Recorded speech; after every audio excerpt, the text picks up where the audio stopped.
Hey everyone, it's your favorite girl, Harry, and I know I got here. It's that time of year again. It's Black History Month, and we get into facts about.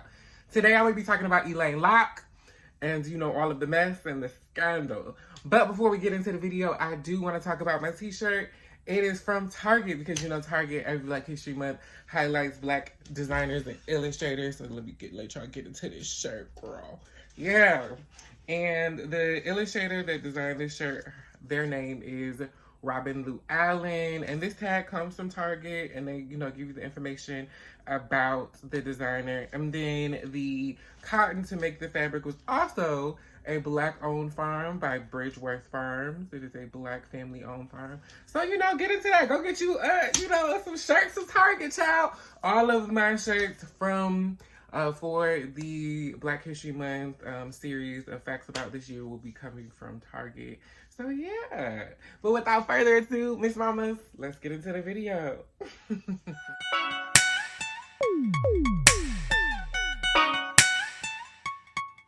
Yeah. So today I'm going to be talking about Alain Locke. He was known as the gateway to the Harlem Renaissance. He gave many of the artists, poets, free thinkers, philosophers of the Harlem Renaissance their platform to create the movement that we know so well. He knew people like Langston Hughes, Countee Cullen, and Zora Neale Hurston. And the reason he was able to do that was because he was already an established aesthete in the Black world of art and literature. Locke was born on September 13th, 1885 to Pliny and Mary Locke. His birth name was Arthur Leroy Locke, and special thing about Alain, his families were free Black families. So he was raised in an upper middle class Black home, which was very rare for that particular time. Now, Alain Locke's father, Pliny, was not with the play stuff, okay? He was raising Alain to become a Black leader in the community. So Alain didn't grow up reading, fairy tales and, all of that. No, he had to do math. And then after he did math, he read him serious works of literature. And so Alain grew up with a higher sense of self, which contributed to his elitism in his early 20s. After Locke's high school graduation, he went on to attend Harvard University, and he studied English and philosophy. It was often known that he did not hang out with the other Black students because he was too bougie. Yeah. He called the other students not genteel enough for him. Now, he got a reality check. Even though he became the first African-American Rhodes Scholar, he went on to Oxford University across the pond, and the other American students quickly boxed him out and embarrassed him. He often wrote to his mother saying, "I am not a race problem." Well, you may have not been a race problem for yourself, but, it was 1907. You was definitely a race problem for them.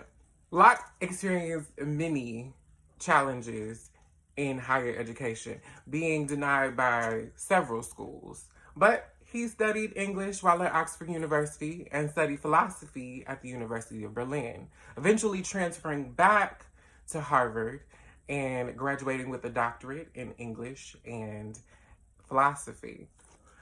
Locke eventually became an assistant professor in English at the illustrious historical Black college, Howard University. HU? The real HU. I'm kidding. Shout out to y'all. Shout out to Hampton or whatever. And he also went on to become a member of the Alpha chapter of Phi Beta Sigma Fraternity Incorporated in spring of 1915. In 1922, Alain Locke's mother, Mary, passes away. Now, I want to preface this by saying that by the time his mother passes away, Alain Locke is like that bitch when it comes to Black art, right? So he takes on this persona or this idea that he's gonna use his mother's death as a moment to present that. So instead of having his mother in a casket, He propped her up on a couch for the service.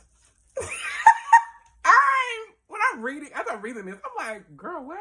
I'm blown away. And like, now we've all, we've heard stories about, people doing things with their bodies at the service, having them in chairs and all kind of crazy stuff.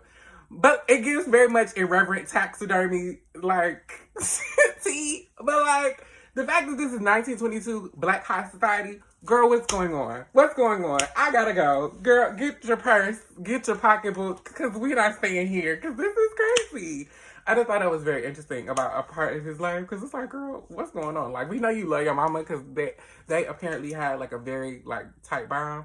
But to do this is insanity. And I use this fact to kind of segue into the next phase of Alain Locke's life, because in 1925, Alain Locke's best work came out. It was called The New Negro, and it was a compilation of stories written by himself and other African-American writers about the Black American experience. So the concept of the New Negro was to build the Black race by creating awareness based in self-confidence and understanding of politics, so that it would give the power back to the people so that they would no longer succumb to the law. Now, child, I'm going to tell you this now. Buckle up. Because we can't talk about the Harlem Renaissance without talking about some gay shit. And it's a lot of gay shit that happened. Now, remember when I said that Alain Locke was the gateway to the Harlem Renaissance? And that's because he was.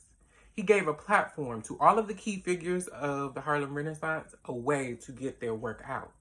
Because he was one of the leading athletes in the Black art community.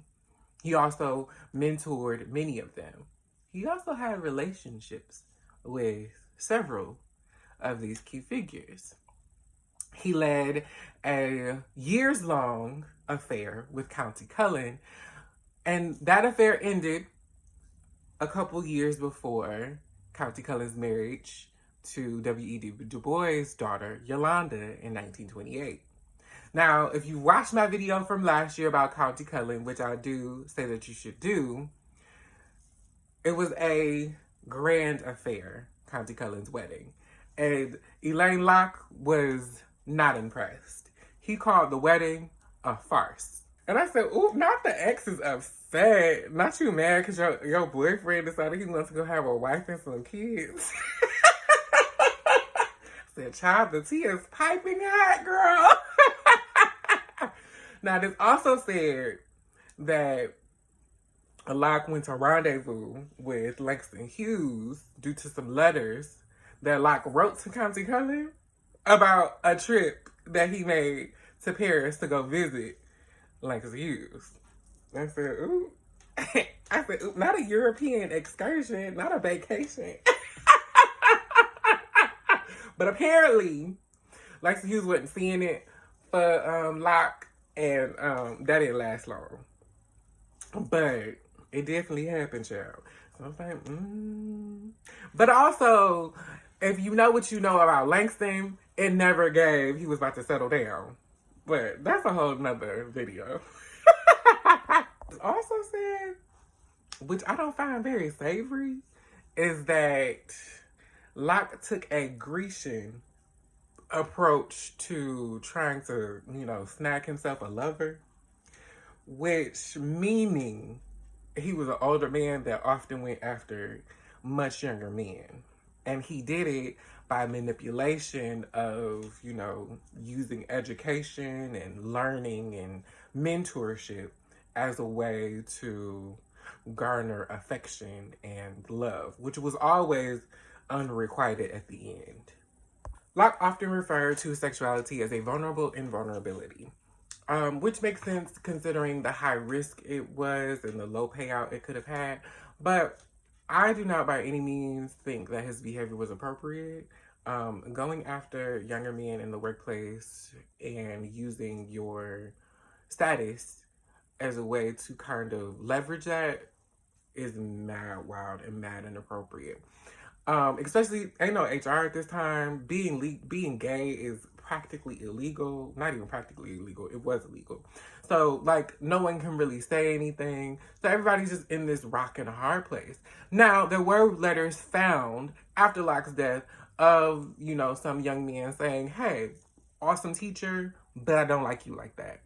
And I guess if you felt, you know, comfortable enough to say that, maybe he wasn't so, you know, harassy and he would just leave you alone. But it was still mad weird. And I get it, it's 1920 and they was doing any and everything in the workplace, but that still don't make it right. And I would be remiss if I didn't bring it up, regardless of how fond people are of Alain Locke considering Black history. It still needs to be told. It is still part of his story. Alain Locke would eventually go on to become the Department of Philosophy chair at Howard University, where he would remain until his retirement in 1953. The following year, due to heart disease, Alain Locke would pass away on June 9th, 1954, at the age of 69 years old. Now, Alain Locke had drama following him even after his death. I was like, how you got post-communist drama? So apparently, you know, the Bows came to the funeral. There were several Bows that came to the funeral to pay their respects. But during the, you know, going through the estate and, you know, going through, you know, his effects of his home, there was found specimens from old bows of, you know, years past that that was neatly hidden in a box. I said, child, what? Obviously the 1920s was a time. I was born in the wrong decade. Anyway, I mean, I said, well, you know, at least you went out with a bang. Giving them zingers, even from the grave. But I truly enjoyed learning about Alain Locke. I hope I taught y'all something as well, too, and gave y'all just a little bit of scandal. You know, I love it. And I will see you all on the next episode of Facts About for this year's Black History Month. I thank you guys so much for watching, because you could have been anywhere on the internet, but you decided to watch me. Bye.